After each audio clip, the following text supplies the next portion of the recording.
Welcome to Smells Like Smoke, a weekly podcast where we talk about how do we snatch people from the flames of judgment to help them find hope and redemption. Now, let me say something out loud that a lot of people quietly assume in their lives. And it's just simply this: Christianity is not about scaring people into heaven. That's not what it's about. If fear is the fuel, faith doesn't last. If terror is the motivator, transformation never happens. Hell is not the point. I think we try to make hell the point, but actually the point is hope. Hope is the point. And if we get that wrong, we'll either become harsh or we'll become silent, or sometimes both. So today we're going to talk about judgment, mercy, urgency, and truth, not as religious ideas, but as real life realities. Because when you strip away the noise, rescue is not driven by fear of hell. It's driven by the belief that something better is actually possible in your life and my life. See, we rescue because hope exists. So let me ask you, why does this matter? Literally, why does this matter? Why would we talk about this? Well, this matters because many people have rejected faith, not because they hate Jesus, but because they were introduced to him through fear instead of hope. In fact, that may describe many of you. Maybe you were told, believe or else. If you don't believe, hell. Change or else, hell. Repent or else, hell. Now, hell is a reality. It's true. It's the reason why Jude 23 exists. Rescue others by snatching them from the flames of judgment. Hell is a real place where real people will go if they don't have the hope in Jesus. And while truth matters, fear has a way of shutting people down instead of waking them up. That's the reality. And this podcast is specifically driven towards men. And men especially, we shut down when we feel manipulated. Fear might get compliance, but it never produces conviction. You know what does? Hope does. Hope is where conviction comes from. And Jude understands this. Jude talks about the fire. He talks about judgment. He talks about rescue, but his tone is not panic. It's urgency mixed with mercy. See, that balance matters. So what if we were to reframe judgment? Let's talk about judgment. Judgment has become kind of a dirty word. People hear it and they think condemnation, they think shame, they think rejection. Those are the things that come to mind. But judgment at its core, you know what it simply means? Acknowledging reality.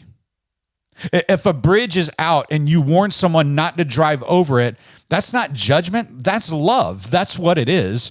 If a doctor names a disease so it can be treated, that's not cruelty, right? That's care. Ignoring reality does not make reality go away. And ignoring truth is not loving. Not at all. It's actually negligent. And the problem is not that truth exists. That's not the problem. The problem is actually how truth has been delivered. And so what if we talk about how mercy and urgency come together? Because Jude says something important, which again, this entire podcast, Smells Like Smoke, is based off Jude 23. And here's what Jude says: be merciful to those who doubt. Be merciful. And then save others by snatching them from the fire. Do you hear the balance in that scripture? Do you hear the balance? There is mercy and urgency. Not mercy without urgency, which becomes apathy. Let me say that again. Mercy without urgency becomes apathy. He doesn't talk about urgency without mercy, which becomes cruelty. Let me say that again. Urgency without mercy actually becomes cruelty. See, real rescue requires both. See, if your house is on fire and I politely knock and I say, hey, whenever you're ready, feel free to leave. That's not mercy. That's indifference. That's not helping you at all. But if I kick the door in and I scream without compassion, that's not love either. See, there's got to be a balance. Rescue knows when to whisper and when to shout. And wisdom is knowing the difference. That's what wisdom really is. So as we lean into this, like why is it ignoring the truth is not loving? Well, here's something our culture struggles to accept is love does not mean silence.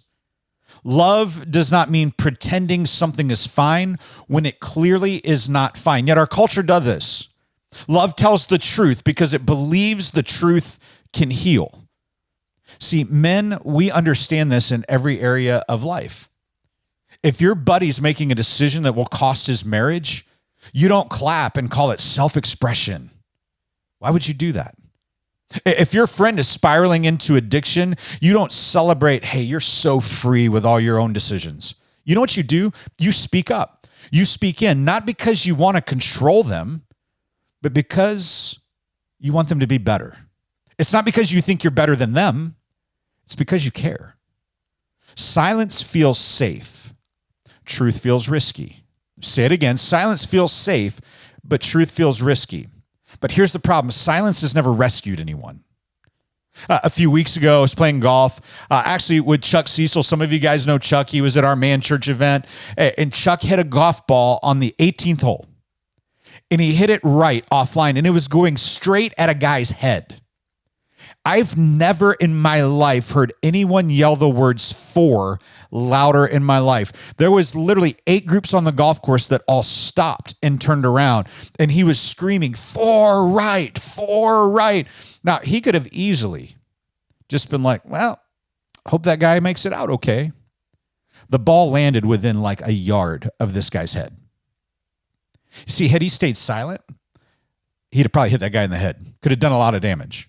Now, it was the talk of the club. Everyone was like, was that Chuck screaming? And it was definitely Chuck screaming. But see, there was urgency. But there was urgency for rescue. He didn't stay silent. See, here's why urgency does not mean panic. It doesn't mean yelling at strangers. That's not what urgency is. Urgency means you actually believe what you say you believe. That's urgency. So if eternity is real, if people matter, if hope exists, then delay makes no sense whatsoever. Or urgency does not rush people. Urgency refuses to waste time. That's what urgency does. So men understand, like we understand urgency instinctively. If your kid runs into the street, you don't wait and have a calm discussion to get them out of the street. You know what you do? You move, you snatch their little butts up and get them out of the street. Urgency is love in motion. Let me repeat that. Urgency is love in motion. And Jude is really clear about this. Some people need mercy. Some people need intervention. All people need hope. Some people need mercy. Some people need intervention. All people need hope. So how does this apply just right here where we are? I remember in Tucson, not too long ago, standing with a man who had hit a wall in life. His life was not falling apart dramatically. It was just slowly suffocating his life.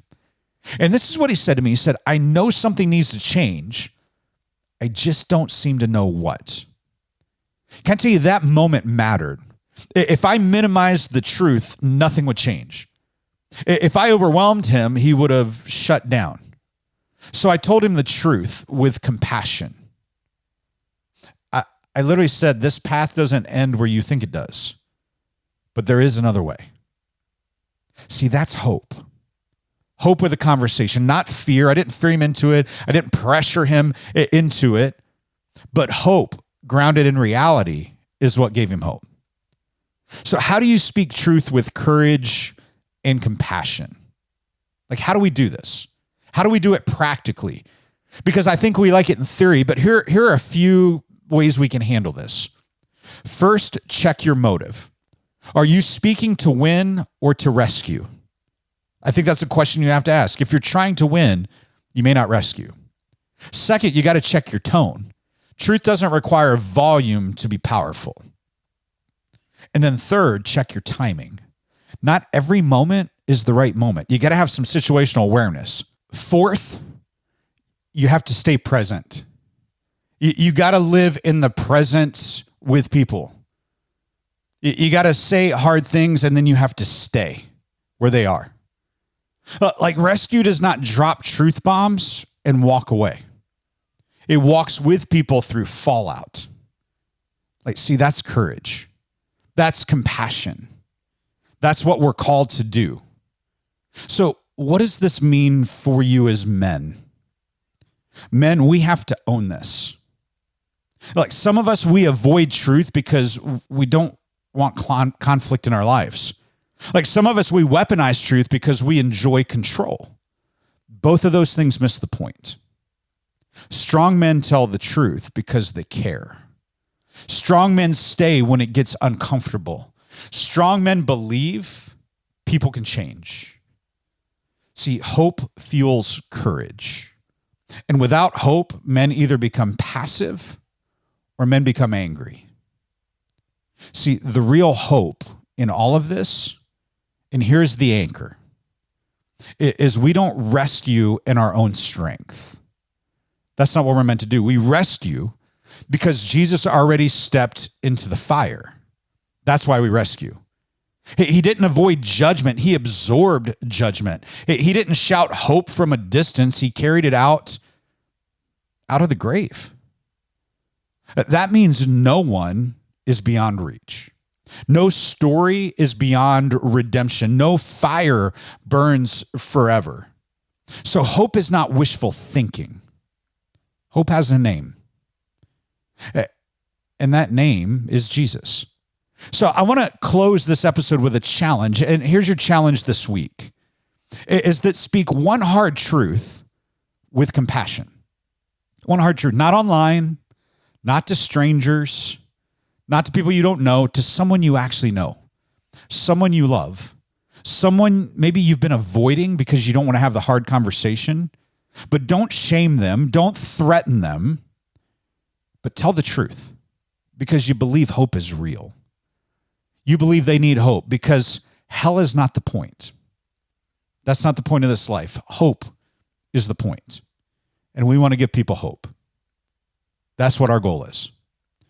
So this is Smells Like Smoke, our podcast where we talk about rescue because something better exists, and we speak because silence does not stave. We stay close because love requires proximity. So if you love this podcast, would you do me a favor? Would you share this? Would you review this? Would you let people know it exists? That's the best way that we can smell like smoke, by getting people in the conversation.